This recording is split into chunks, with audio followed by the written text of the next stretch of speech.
बाबा ये लंगड़ी है राजा हाँ पूर्वी कई प्रकार के होले अरे वाह एक उड़ा उड़ा के होले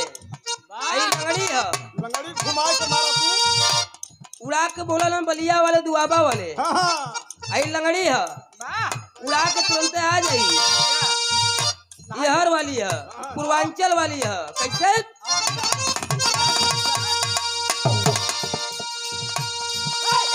कहे क्या रे यही समीप अरे यही समीप ठुमुक के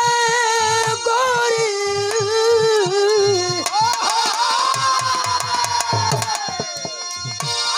अरे चलता चलिया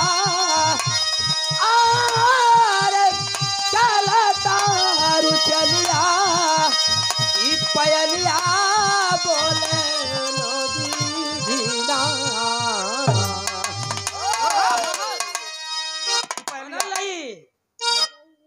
अरे पयलिया बोले नादी धीना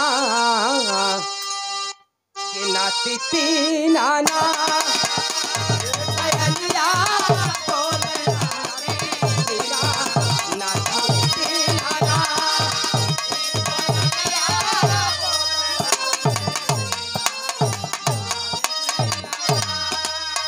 अरे यही संगीत